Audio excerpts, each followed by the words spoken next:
I'm Mark Golub, and in the news, President-elect Donald Trump's pick for Secretary of Defense, retired United States Marine Corps General James N. Mattis, the 66-year-old former commander of the United States Central Command, which he was nominated to by President Obama.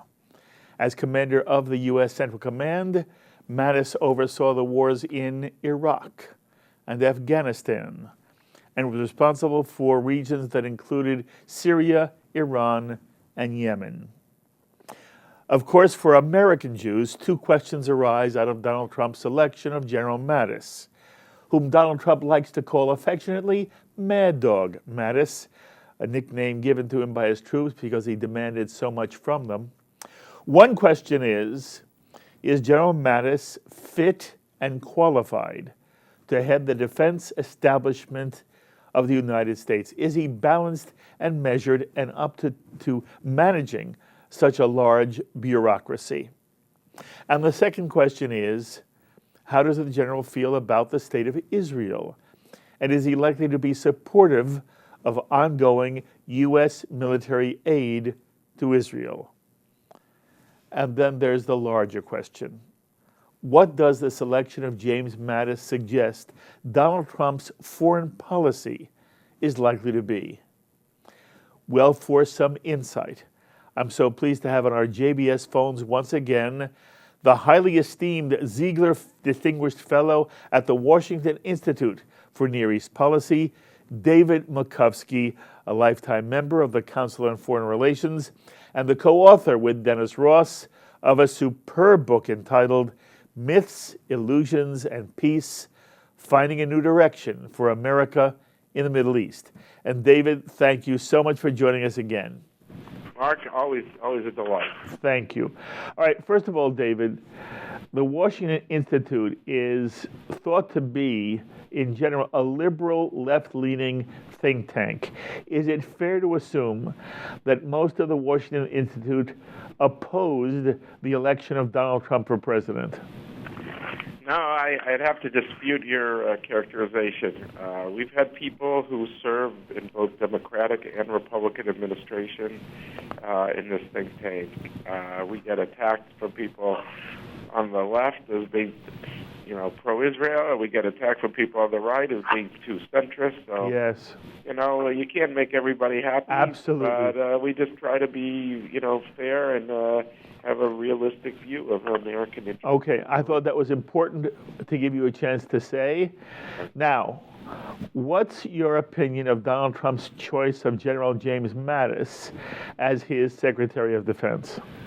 Look, General Mattis is someone who has really devoted his career to the service of our country, and I think that is something that should not be lost.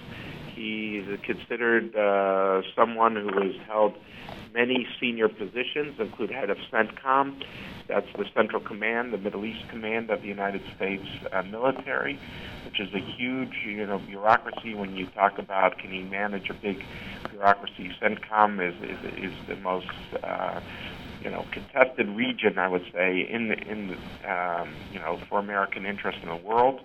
And he's someone who is, I think, served with distinction. He's known as an intellectual. People say he's got like a library of 10,000 books. He's a kind of a warrior statesman, and he is someone who, according to some people, he was his career. His leadership as 10 years head of CENTCOM was cut short because of his very tough position on the Iran issue. Yeah. He is someone who I think you talk to people at the pinnacle of the American military establishment, sees him as a soldier, a thinking soldier, who is not only devoted his life, but he's someone who's thought a lot about America's place, in the Middle East. I think that's important. Well, there are going to be people who are very happy to hear what you just said, David. I heard some interesting analysis by MSNBC commentators on their daily morning news show, where you've been a guest a number of times. And some of the regulars on that show suggested that James Mattis was, they were extolling his strengths as a general, were highly complimentary of his background, his experience, his philosophy, and suggested that he would be a help to Donald Trump in steering the president-elect in the right direction. Are those sentiments you either agree or disagree with? I do. I think he will. I mean, he is someone, even people, he's been praised on all sides. The New York Times, that no one has ever accused of being too pro-Trump, on editorial praising the Mattis selection. Trump, when he goes to these rallies, he says, I have General Mattis, and he's met with great cheers. He's someone who believes that the United States, on the issue of Iran, I think he's very clear-eyed about some of the threats the U.S. faces. When it comes to, militant Islam, I'm not talking about Islam, but Islamism, radical political Islam. He's also very, he thinks the U.S. is at a war with them. I think when it comes to Russia, will be interesting because there, I think he's more, he looks much more askance at Russian behavior in the region than Trump does, and then maybe even his national security advisor, General Flynn. So that'll be an interesting one about the Russian role in Syria. It could be Trump, the deal maker, will say, let's do a grand deal, link together Syria and the Ukraine. I've heard some Arab officials talk that way too. But I think in the case of General Mattis, you're going to see someone who is very jaundiced-eyed about the Russian role in the Middle East. And there, he and the president-elect, it seems to me, are going to have a difference of views. But I think Pence, the vice president, is going to be more on the Mattis side, and we'll see who is Secretary of State. If it was a guy like Romney, he's also talked about Russia as the leading threat to the U.S. interests. It's interesting, again, for me to hear you analyze it this way. We now have Mattis and Flynn working with Trump. There are many people, David, who were very worried that Trump, who comes in with, just factually, virtually no experience in government, and many people feel he displayed a woeful lack of real information and understanding of foreign policy and the issues confronting the world. They were worried he was going to choose people as his national security advisor and as his Secretary of Defense, and then, of course, as you point out, his Secretary of State, who would not be strong and be able to give him intelligent, wise direction. What you seem to be saying is that for whatever other problems Donald Trump may have or be as president, he has chosen two people whom, for example, David Makovsky is very comfortable with, helping to shape what is going to be American foreign policy under Donald Trump. Have I said it accurately? No, I didn't opine on the issue of Flynn because I don't know him well, and I need to read up on the books about him. He's written a book, and I'd like to read it before I render an opinion. But I think in the case of Mattis, per se, I feel very comfortable with him as Secretary of Defense. I'm sorry. I said when it comes to General Mattis, I'm comfortable. Okay. I think General Flynn, I don't know enough, and I need to read the book that he's written about his views. But I think with Mattis is what we call sec-def, as we call it in Washington. I think that's a solid pick, and we'll see who he chooses as Secretary of State. That'll be another big pick, and there it seems like there's a clear debate going on between the more establishment types who would like someone like Romney or General Petraeus, and someone who kind of is, viewed as outside that, maybe Giuliani or Bolton. Okay, but I So, want to hear how you assess yeah. some of these names that we hear being bandied about. You've mentioned Mitt Romney. As you say, General David Petraeus is being mentioned. Former UN Ambassador John Bolton is being mentioned. Right. Former Governor John Huntsman. Right. Do any of those on that list stand out to you that you would believe especially good choices? And for that matter, are there people on that list that you would feel would be especially bad choices? I wouldn't want to say negative right now because I don't know if I know enough, but I do think that, General Petraeus is someone I know, and I think he's a brilliant general. He is someone also who's, I'm not saying he hasn't made mistakes. He's openly admitted that on a Sunday talk show, but I think in terms of he's also like Mattis at the top of the list of top star generals in terms of not just their dedication to the country, but being really regional thinkers. I'm not even mentioning he's a PhD from Princeton. Not all academics are, necessarily make good leaders, but he's one of America's finest minds. Yeah. Romney, would probably bring a lot of pizzazz to the role and would comfort a lot of people around the world. Is seen as more of a traditional Republican, and then on his focus on alliances and things like that. I think with some of the other names, Huntsman, I don't really know. Giuliani and Bolton, I would want to know more before, and I want to know how they fit into a broader context.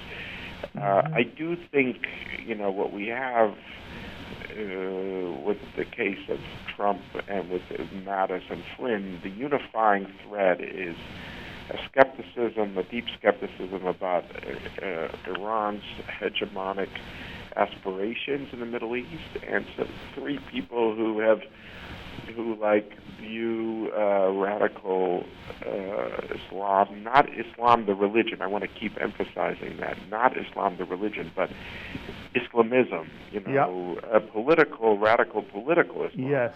As they see it as a major challenge to American interests, and whether those threads on Iran and a fear, seeing these, radical Islam as political Islamism as a challenge, I think those could be two unifying principles.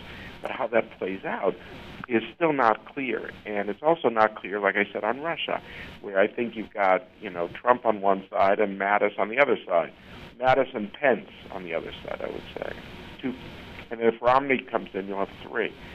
So Russia, to me, is going to be that case where there might not be the unanimity that there is on the case of the other, Iran and radical political Islam. So that'll be interesting to see how that plays out. Okay. Now, in the end, we have a president. The president makes the call. It isn't a coalition system like in Israel, where they all have to vote, and the famous story of Lincoln, where all these people in the cabinet were against him, and he said the ayes have it, meaning him as president. So ultimately, the buck stops with him. By the way, what do you now expect Donald Trump's foreign policy agenda to be? How do you understand him as he articulates in any way at all what his foreign policy position is going to be? Look, it's a little soon to know because, and I'm not trying to be cute, but we need to know the Secretary of State is to answer that, with the level of sophistication that you would expect, and we need to know how they interact. I do expect on Iran that they will call Iran out more when they act in terms of things, if it's missile defense or regional activity that is counter to, that shows aspirations for hegemony. I think this administration will probably call them out more. I think this will probably be an administration that is less focused on the domestic character of some of these Arab regimes, especially in Egypt, and we'll say this is a force for stability, and that's what we care about. And that is not just at variance with the current administration, but with the Bush administration that made democracy very much a centerpiece. So I think there you're going to see a change in terms of not prioritizing the character of the internal character of these regimes. Okay, and what about, is Donald Trump's foreign policy in any way going to be good or bad for U.S.-Israeli relations? Look, it's soon to know. I think there's no doubt you're going to see a honeymoon early on between Washington and Jerusalem. They will, I could see, Trump and Netanyahu bonding over their antipathy towards the Iran nuclear deal, and I could see that very much. I could see it in terms of their maybe antipathy towards radical Islam. Again, not the religion, but the political version. I could see that. I could see maybe even a question: does the U.S. lead this kind of Sunni bloc, which Israel has become a part of, informally, that is, with more intelligence sharing and counterterrorism below the table? I can imagine that. What I don't know, though, is how enduring this will be. I mean, this is a president who's given a few interviews and not even really asked, but just volunteered. I want to do a deal between Israel and the Palestinians. It's the ultimate deal. I wrote a book, The Art of the Deal. This is the ultimate deal. So, I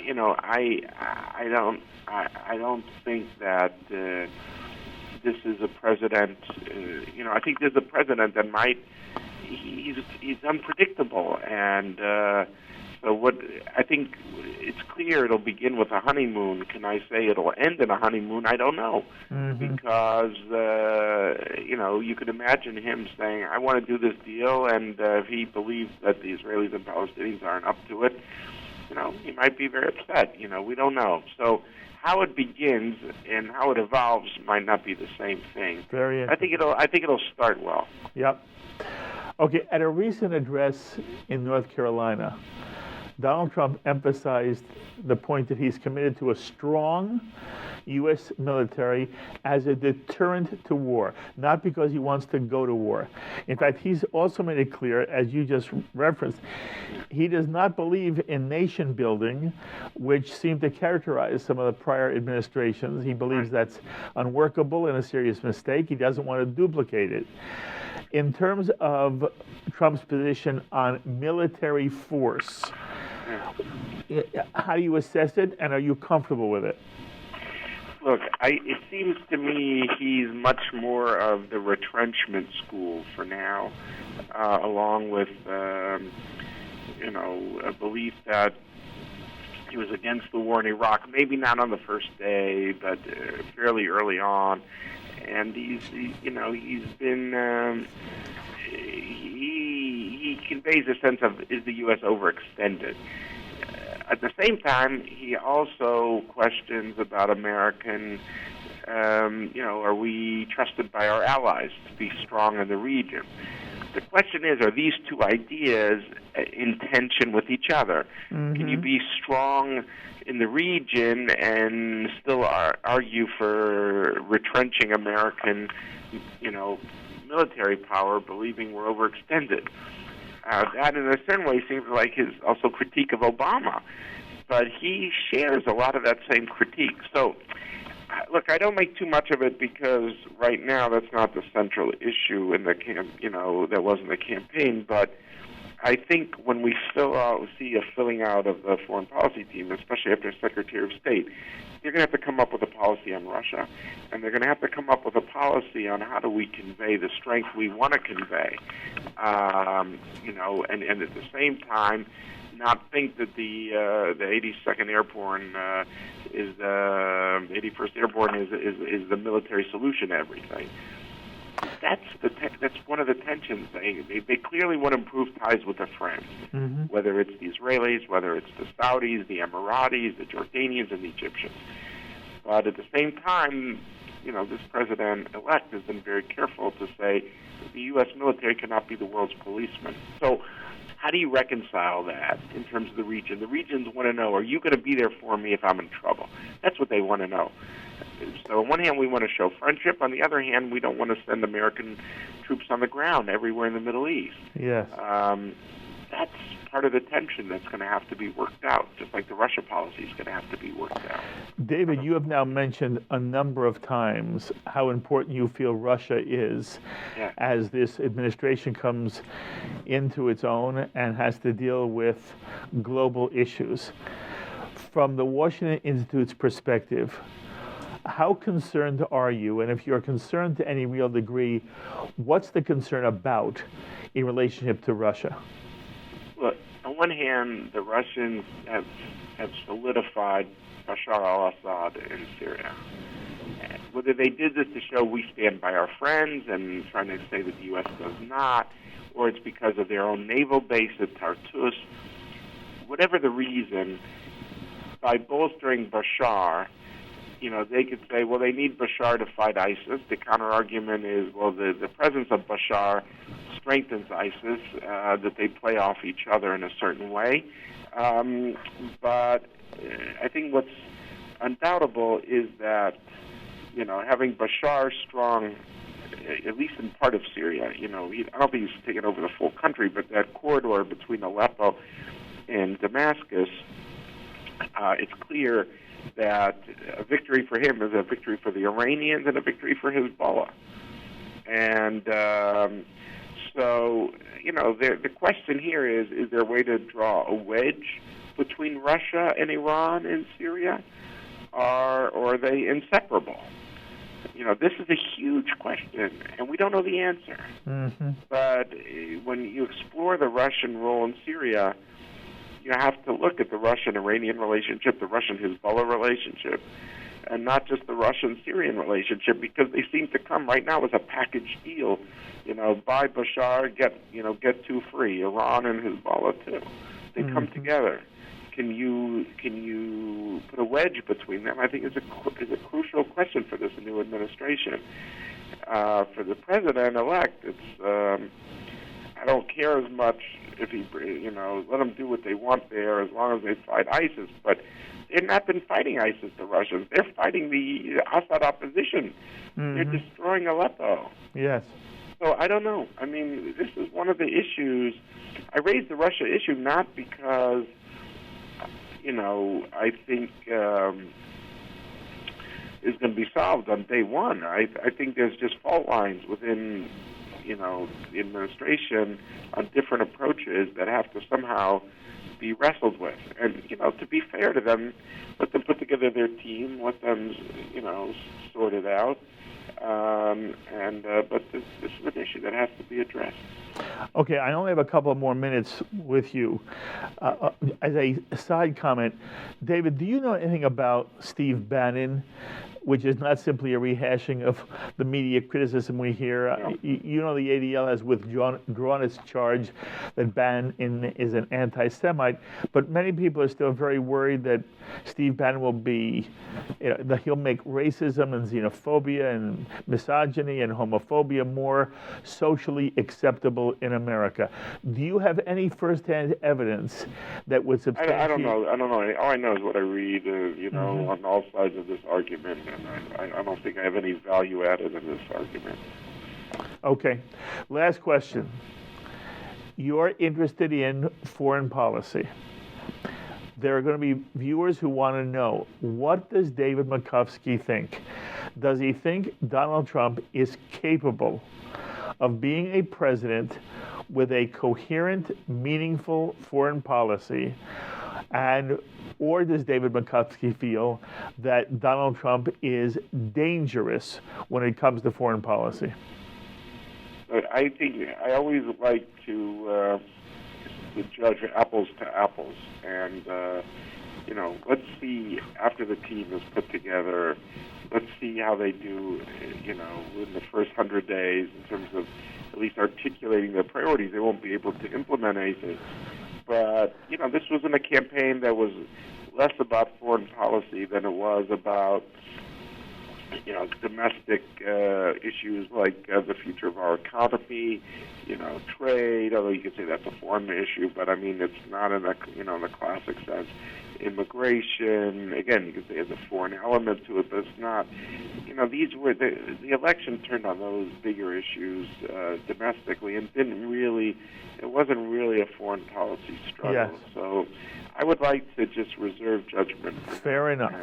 And see You where are we always once we have a full team and we get a sense of their priorities. And I'd like to reiterate what Hillary Clinton said. We have only one country, and we want our country to succeed. So whether you voted for Donald Trump, you didn't vote for Donald Trump, I think as all Americans, we have to pray that he brings talented people into government and is able to have a favorable impact on American national interests, both at home and abroad. Okay. David, I love talking to you. I appreciate the nuance and the subtlety. And, everybody wants you, so I'm very, very appreciative every time you make Mark, time for me. It's a delight. I always wish you guys only success. And, you know where to reach me. I'm always happy to talk to you. Thank you, my friend. You be well. The thoughts of David Makovsky of the Washington Institute for Near East Policy and the co-author with Dennis Ross of Myths, Illusions, and Peace, Finding a New Direction for America in the Middle East. And he's cautious, and he is saying what many people are saying, which seems to me to be very reasonable and responsible. Let's give Donald Trump a chance, give him an opportunity, and let's see what he does. And before we say the sky is falling, let's see what he does and who he picks to surround him with, and how competent are they.